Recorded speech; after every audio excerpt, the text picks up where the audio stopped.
성경 11페이지 마태복음 5장, 마태복음 8장 5절로 13절까지 말씀입니다.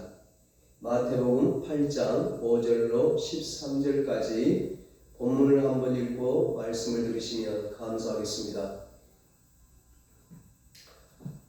새 우리 교회 표어가 내 믿음이 크도다 내 소원대로 되리라 입니다. 여러분 모두 가나안 여인처럼 새 큰 믿음으로 여러분이 바라는 소원을 이루시기를 주님의 이름으로 축복합니다. 오늘은 이만한 믿음을 보지 못하였노라, 이런 제목으로 함께 은혜를 나누겠습니다. 우리가 인생 살면서 느끼는 것 중에 하나가 인간의 힘으로 안 되는 것이 참 많구나 하는 것입니다. 지진과 자연재해, 불의의 사고를 인간이 어떻게 할 수가 없습니다. 그럴 때 누군가 도와주고 불행을 막아준다면 얼마나 좋겠습니까? 뿐만 아니라 우리에게 무엇인가 필요할 때 누군가 나타나서 우리의 필요를 해결해 준다면 얼마나 행복한 일이겠습니까? 오늘 본문은 바로 그런 이야기입니다. 우리가 무엇인가 필요할 때 우리의 필요를 채워주고 우리의 문제를 해결해 주시는 분이 있다는 것입니다. 지난주 가나안 여인처럼 오늘 본문에 그 신앙과 아름다운 인격으로 예수님을 감동시킨 한 이방인 군대 장교의 이야기가 나옵니다. 예수님께서 내가 만난 신앙인 가운데 최고라고 기뻐하십니다. 이방인은 물론 이스라엘 중 아무에게서도 이만한 믿음을 보지 못하였노라고 감탄하셨습니다. 그의 신앙과 태도가 어떠했길래 예수님이 그토록 감동하셨을까요?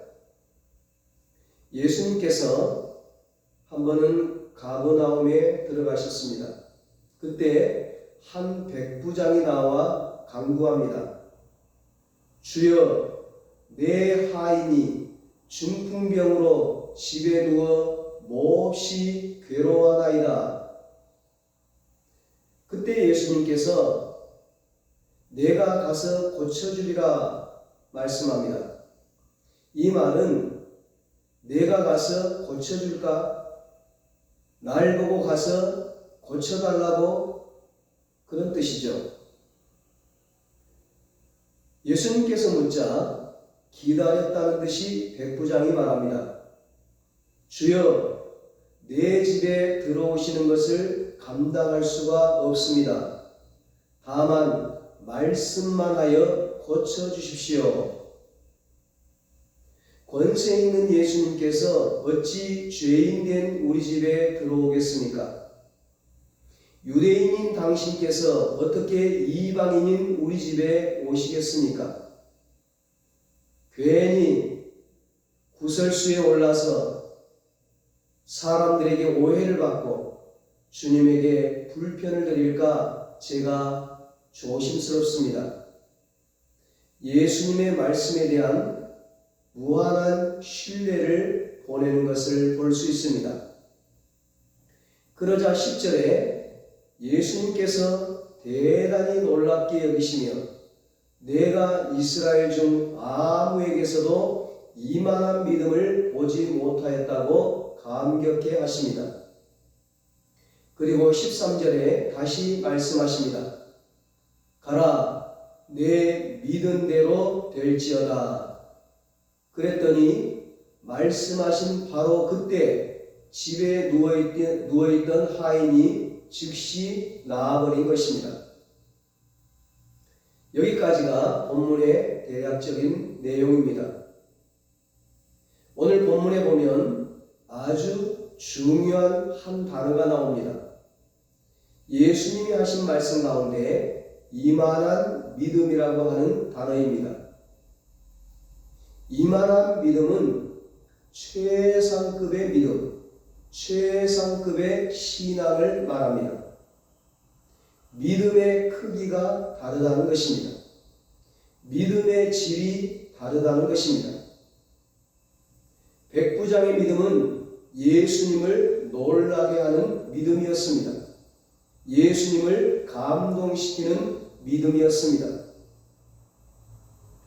우리가 이 땅에 살아갈 때에 한 번쯤 예수님을 감동시키는 믿음을 가질 수 있다면, 하나님을 감동시키는 믿음의 소유자가 될 수 있다면 얼마나 가슴 벅찬 일입니까? 지난주에 마태복음 15장에 또 다른 이방인 가나안 여인의 믿음을 우리가 보았습니다. 그때 이 여인을 향하여 내 믿음이 크도다, 내 소원대로 되리라고 말씀하셨습니다. 이 여인의 믿음이 얼마나 크고 귀한지 예수님께서 큰 믿음이라고, 아주 메가톤급 믿음이라고 칭찬하고 있습니다. 그런데 오늘 본문에서 이만한 믿음을 보지 못하였다는 말씀은 그 가나안 여인의 믿음보다 더 큰 최상급의 믿음을 말합니다. 이만한 믿음은 하나님도 감동할 만한 큰 믿음이라는 것입니다. 하나님을 감동시킬 만한 그 믿음은 과연 어떤 믿음일까?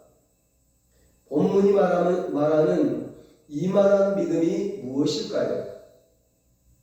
첫째로 이스라엘 중 아무에게서도 라는 이 본문 내용에 힌트가 있습니다. 백부장이 이스라엘 유대인이 아닌 이방인이라는 것입니다. 이스라엘 유대인은 어릴 때부터 모세오경과 율법을 공부하고 암송하는데, 이 백부장은 어릴 때부터 모세율법을 공부해온 사람이 아닙니다. 오랫동안 회당에서 성경 말씀을 공부한 사람이 아닙니다. 부모로부터 좋은 신앙적인 전통을 이어받은 사람이 아닙니다. 신학교를 졸업한 사람이 아닙니다. 목회자나 장로의 신앙도 아니고 모태신앙도 아닌데 이방인에다가 평신도 어린 신앙을 가진 사람이 이토록 귀한 믿음을 가졌다니 놀랍다는 것입니다. 이만한 믿음이 어떤 믿음일까? 둘째로 이만한 사랑을 지닌 믿음을 내가 보지 못했다는 것입니다. 그 식민지 군사 통치 시대에 가버나움 주둔군 사령관 로마의 백부장이라면 대단한 존재죠. 그의 하인 한 명이 많은 하인 중에 한 명이 중풍병에 걸린 거예요. 하인으로서 이제 수명을 다한 겁니다. 쓸모없는 물건이나 다름없는 거예요. 그 당시 종은 재산 목록 중 하나였습니다. 인격이 있는 존재로 인정해 주지 않았습니다. 그야말로 물건 취급하고 짐승 취급한 거죠. 하물며 병든 종을 집에 두면 둘수록 돈만 낭비하고 재산만 축나는 것이죠.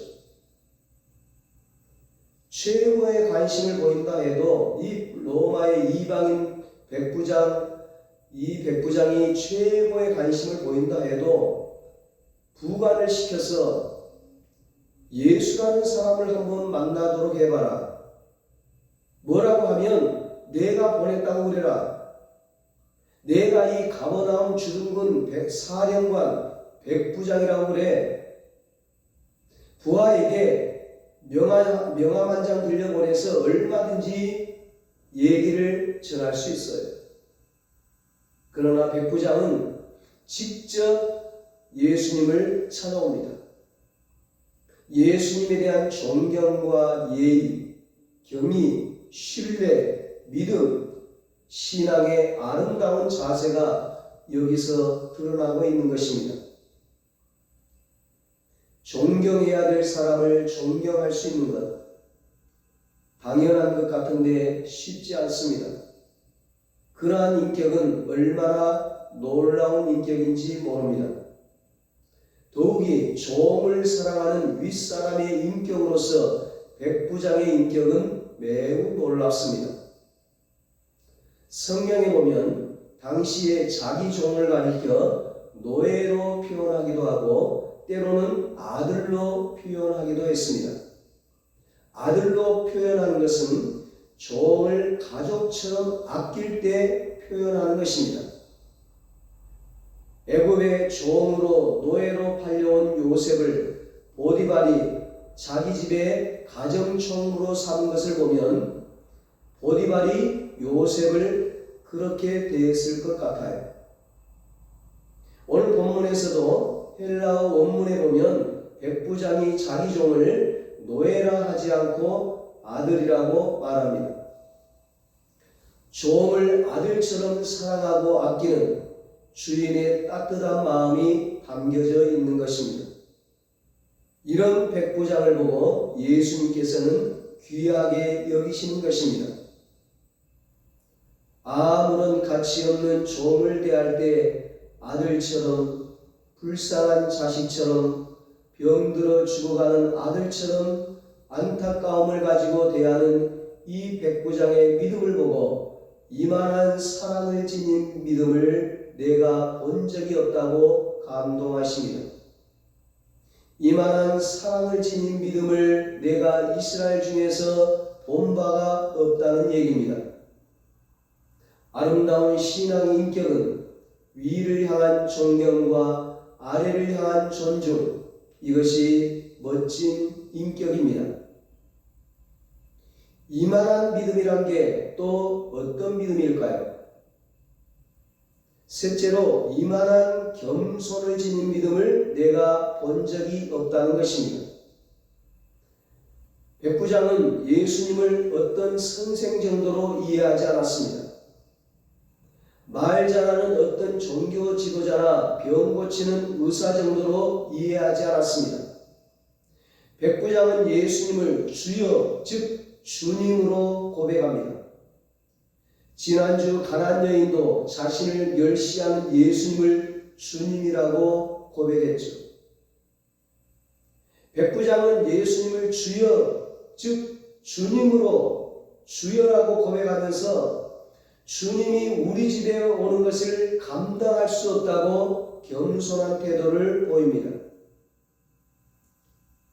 여러분, 세속적인 안목으로 볼 때, 세상의 상식으로나 이치로 볼 때 이름도 없는 무명의 랍비, 평범한 선생 정도로 여겨진 예수님께서 당시 로마 장교 백부장의 초대를 받았다면 누가 더 영광일까요?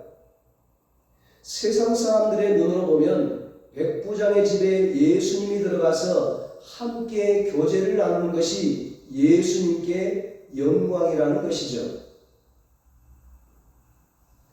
그러나 백부장은 주님처럼 귀하신 분이 천한 우리 집에 오는 것을 나는 감당할 수 없습니다. 주님처럼 귀하신 분이 미천하고 무가치한 우리 집에 오는 것을 나는 감당할 수 없습니다.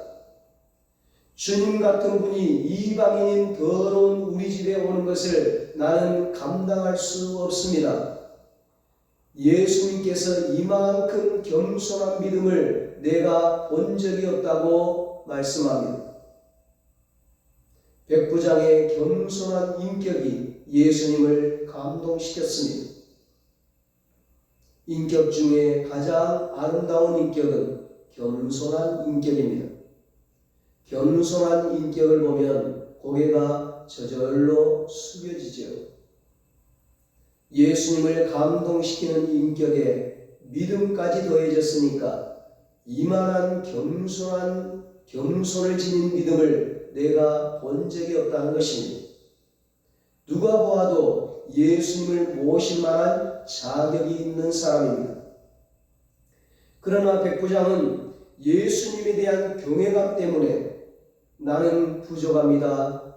나는 자격이 없습니다. 그렇게 말하는 거예요.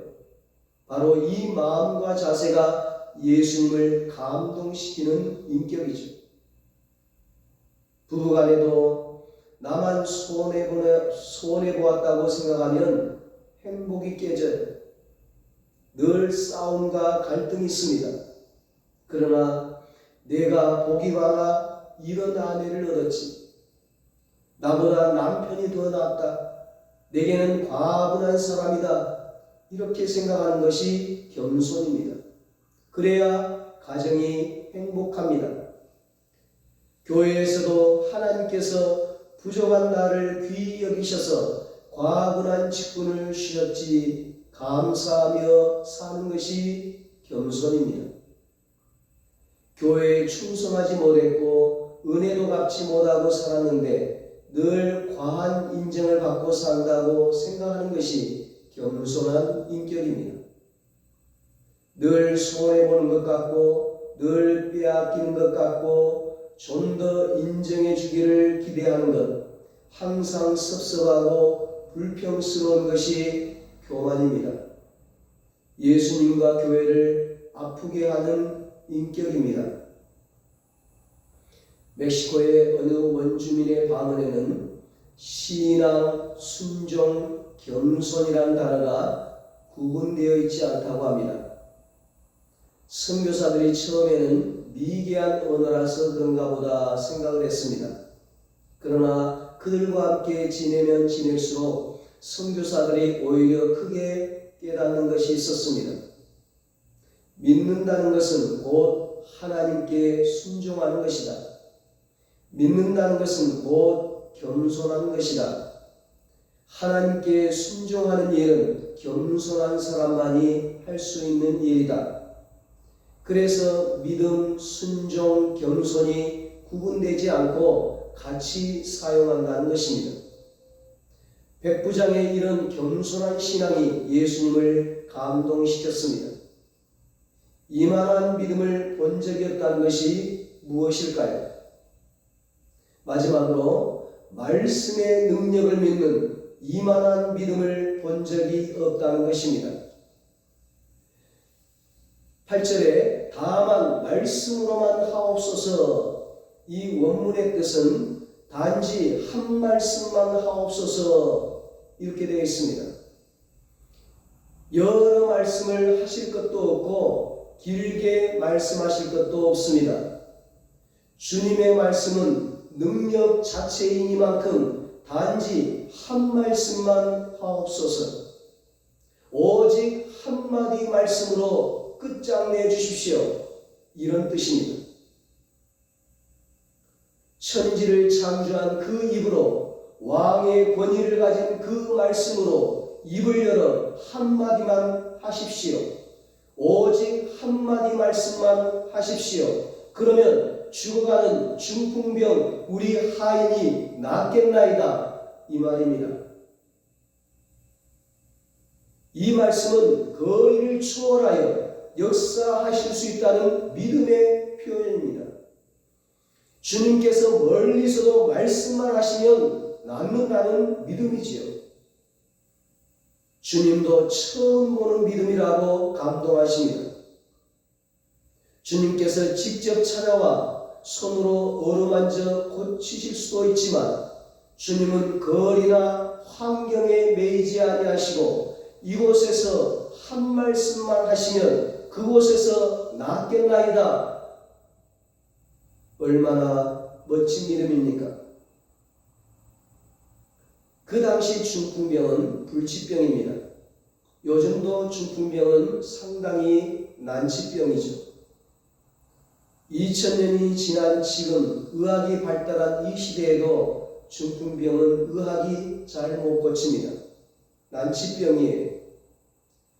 이 당시에는 불치병 가운데 불치병입니다. 그런데 무슨 배짱으로 한마디 말씀만 하십시오라고 요청했을까요? 예수님은 이만한 믿음, 평생 율법만 붙들고 살았던 이스라엘 중에서도 보지 못한 믿음이라고 하셨습니다. 그렇습니다. 말씀을 그대로 믿으면 기적이 나타납니다.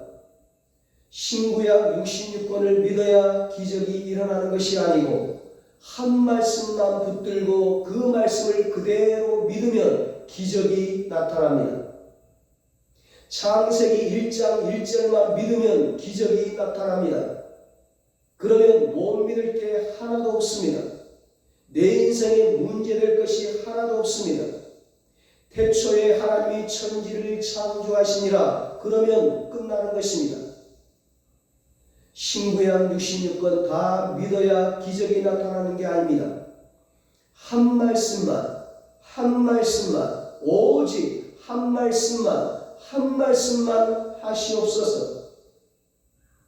오늘 여러분에게 말씀의 기름 부으심이 있기를 축복합니다. 믿음의 기름 부으심이 있기를 축복합니다.